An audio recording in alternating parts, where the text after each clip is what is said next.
ध्यान रखें, अगर शरीर स्वस्थ नहीं तो काम नहीं, और काम नहीं तो कमाई नहीं। अब मैं आपसे पूछता हूँ कि काम की क्यों आवश्यकता है? साहब, काम की वजह से हमारे परिवार की जरूरतें पूरी होती हैं।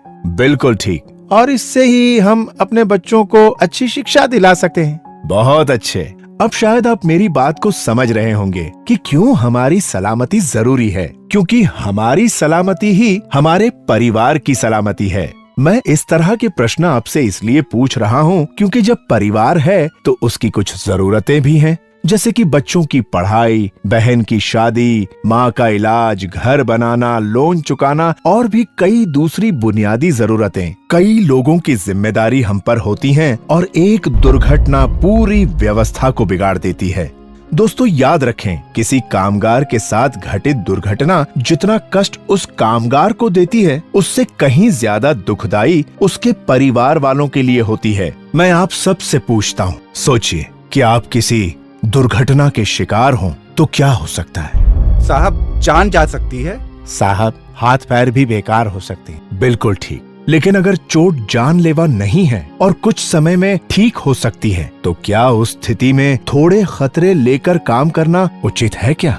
नहीं साहब, जब तक चोट ठीक नहीं होती हम काम पर थोड़े आ सकते हैं। हाँ, और इलाज पर पैसा खर्च अलग, और फिर आमदनी भी बंद, और कहीं कोई हाथ पैर बेकार हो गया तो बाद में काम नहीं मिलेगा। सही कहा दोस्तों। तो सोचो, एक जरा सी लापरवाही से हुई दुर्घटना कितनी मुश्किलें लेकर आती है। प्यारे मित्रों, अब जब जान गए हैं कि दुर्घटना से क्या हानियां हैं, तो चलो ये जानते हैं कि दुर्घटना होती क्यों है। साहब, ये तो ईश्वर की मर्जी है। ईश्वर की नहीं, हमारी खुद की गलती से होती है दुर्घटना। ईश्वर भी उन्हीं की मदद करता है जो अपनी मदद खुद करते हैं। सही कहा साहब, अगर हम ही कुल्हाड़ी पे पैर मारेंगे तो चोट तो लगनी ही है। दुर्घटना होने के दो मुख्य कारण होते हैं। पहला, बचाव की जानकारी का अभाव, और दूसरा है अति आत्मविश्वास। साहब, थोड़ा विस्तार से बताएं तो शायद कुछ ज्यादा समझ में आए। तो सुनो, सबसे खतरनाक है अति आत्मविश्वास। खतरों की सारी जानकारी होते हुए भी ये सोचना कि कुछ नहीं होगा और खतरे उठाकर काम करने से ही सबसे ज्यादा दुर्घटना होती है। और इसलिए अब मैं आपको कार्य से संबंधित खतरे और उनसे जुड़ी सावधानियों के बारे में बताऊंगा। तो ध्यान से सुनिए उन बचाव के तरीकों के बारे में जिनका कार्यस्थल पर हमेशा पालन होना चाहिए। शुरू करते हैं अपने अंगों की सुरक्षा से। अपने अंगों की सुरक्षा के लिए हमें इस्तेमाल करने पड़ते हैं व्यक्तिगत सुरक्षा उपकरण। ये व्यक्तिगत सुरक्षा उपकरण वो विशेष पोशाक या कुछ उपकरण होते हैं जो उस व्यक्ति को चोट से बचाने में मदद करते हैं। ये व्यक्ति के शरीर जैसे कि नाक, कान, आंख, सिर, चेहरा, हाथ, पैर और कुछ आंतरिक अंग, क्योंकि ये मुख्यतः श्रमिक के संपूर्ण शरीर की रक्षा करने के लिए होते हैं। तो बताइए, सबसे पहले शरीर के किस अंग की सुरक्षा के बारे में बात करें? सर, आदमी का सर ही सबसे पहले आता है, तो क्यों ना उसके बारे में बताएं? हाँ बिल्कुल, सिर की सुरक्षा। सिर हमारे शरीर का एक महत्वपूर्ण अंग है। सुरक्षा हेलमेट का उपयोग किसी भी गिरती हुई चीज से सिर को बचाने के लिए अति आवश्यक है। ध्यान रखिए कि हेलमेट की पट्टी हमेशा बंधी होनी चाहिए। आंखों की सुरक्षा। आंखें हमारे शरीर का बहुत अनमोल अंश है, इसलिए चोटों से हमारी आंखों की रक्षा करना जरूरी है।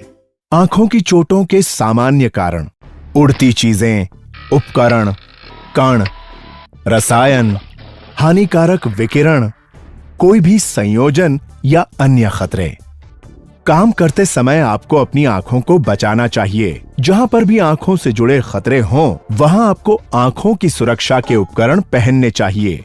सर, जहां आंखों से जुड़े खतरे मौजूद हों, वहां कोई भी काम कर रहा हो या वहां से गुजर रहा हो, क्या उनको भी आंखों के सुरक्षा उपकरण पहनने चाहिए? हाँ बिल्कुल। जहां कहीं भी आपकी आंख में चोट का खतरा हो, वहां आंखों के सुरक्षा उपकरण पहनने चाहिए। आंखों से जुड़े सुरक्षा उपकरण, नॉन प्रिस्क्रिप्शन और प्रिस्क्रिप्शन सुरक्षा चश्मे। चश्मे, चेहरे का कवच, वेल्डिंग हेलमेट, पूरे मुंह का रेस्पिरेटर। पैरों की सुरक्षा। सुरक्षा जूतों का प्रयोग व्यावसायिक खतरों में पैरों से जुड़े खतरों को कम करता है। सुरक्षा जूते हमारे पैरों को इन खतरों से बचाते हैं। पैकेज या चीजों का गिरना, ढीली और अव्यवस्थित सतह, बिजली की सप्लाई, उपकरण आदि, घूमती वस्तुएं, लंबे पाइप आदि, पैर के स्तर पर नुकीली सामग्री, भारी सामान की ठोकर लगने से जो मुख्य रूप से निर्माण स्थानों पर मौजूद होते हैं। उसके अलावा सीमेंट या रेत के संपर्क में आने पर बचाते हैं। श्रवण सुरक्षा। कई निर्माण स्थान पर आवाज के खतरे होते हैं। ज्यादा मात्रा में आवाज हमारी सुनने की क्षमता को आगे जाके नुकसान कर सकती है। न सुनाई देने की वजह से काम पर खतरे और भी बढ़ जाते हैं। अगर आवाज कम ना हो या कंट्रोल में ना हो, जब आवाज 85 डेसिबल से ज्यादा हो, तब सही फिट होने वाले श्रवण सुरक्षा उपकरण पहनने चाहिए। 2 प्रकार के श्रवण सुरक्षा उपकरण होते हैं, ईयर प्लग, ईयर मफ। हाथ की सुरक्षा। जहां जहरीले करोसिव पदार्थ के स्पर्श में आने का, छिलने का, खरोचने का, गर्म स्थान छूने का, बिजली के झटके का खतरा हो, वहां सही प्रकार के दस्ताने पहनना आवश्यक है। हाथ के दस्ताने आपको इनसे सुरक्षा देते हैं, जैसे कि रसायन, घर्षण, गर्मी, कटना, छिद, हाई वोल्टेज इंसुलेटिंग। हाथों से जुड़े सुरक्षा उपकरण। किसी भी रसायन के साथ काम करते समय रसायन प्रतिरोधक दस्ताने अवश्य पहने। सामान को उठाते समय हमें कॉटन के दस्ताने पहनना आवश्यक है। श्वसन सुरक्षा।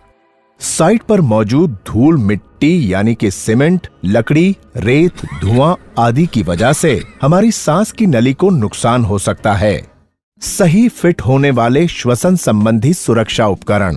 नोज मास्क का प्रयोग करें। श्वसन उपकरण के प्रकार। पेपर और कपड़े के डिस्पोजेबल नोज मास्क। ऊंचाई से गिरने से बचने के लिए सुरक्षा उपकरण। निर्माण स्थान पर ज्यादातर दुर्घटना ऊंचाई से गिरने पर होती है। गिरने से बचने के लिए फुल बॉडी हार्नेस को 2 मीटर से ज्यादा ऊंचाई पर काम करते वक्त इस्तेमाल करना चाहिए। Double lanyard full body harness को 100% बांधना चाहिए। फुल बॉडी हार्नेस में 2 लैनियार्ड्स होते हैं। आपकी सुरक्षा के लिए दोनों लैनियार्ड जरूरी है। उसको निकालना वर्जित है। काम की जगह पर जाने से पहले हार्नेस को जमीन पर ही पहन लेना आवश्यक है। किसी भी हालत में बिना फुल बॉडी हार्नेस पहने ऊंचाई पर जाना वर्जित है। हार्नेस पहनते समय कुछ संदेह लगे तो सुपरवाइजर की मदद लें। फुल बॉडी हार्नेस की रस्सी को बांधने का स्थान। फुल बॉडी हार्नेस की रस्सी को ऐसे स्थान पर न बांधे जो कमर की ऊंचाई से कम हो।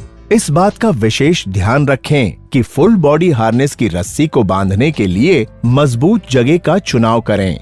हो सके तो रस्सी के क्लैंप को लूप करके बांधें। एक ही धरातल पर काम करने के लिए लैनयार्ड को स्थिर सपोर्ट पर लगी रस्सी पर हुक करना होता है। ये रस्सी 8 mm वायर रोप और 24 mm PP रोप होता है। इस रस्सी का उपयोग सिर्फ हुक करने के लिए होता है, न कि सामान आदि को खींचने के लिए। Fall arresters. फॉल अरेस्टर्स ऐसे उपकरण हैं जिसमें आदमी के गिरने की स्थिति में हार्नेस से बंधे लैनयार्ड में तनाव आने पर वर्टिकल रोप पर लॉकिंग हो जाती है और आदमी गिरने से बच जाता है। कपड़े।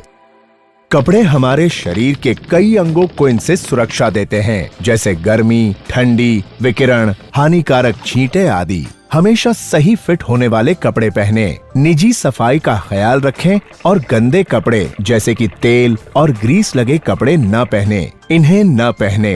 खराब या फटे दस्ताने, ढीले कपड़े, अंगूठी, घड़ी या कोई और आभूषण, क्योंकि इनका चलती मशीन में फंस जाने का खतरा होता है। इसी कारण खुले लंबे बाल भी न रखें। तो मित्रों, अब जब आप सब लोगों ने सुरक्षा उपकरणों के बारे में जानकारी ले ली है, तो मेरे कुछ सवालों का जवाब देने की कोशिश करें। सबसे पहले इस तस्वीर को ध्यान से देखकर बताएं कि इसमें क्या गलत है। हाँ, तुम बताओ। सर, इस आदमी ने हेलमेट तो पहना हुआ है, मगर इसने हेलमेट की चिन स्ट्रिप नहीं लगा रखी है। बिल्कुल सही। चलिए दूसरी तस्वीर देखिए और बताइए कि इन दोनों में से कौन सी सही है। हाँ, तुम बताओ।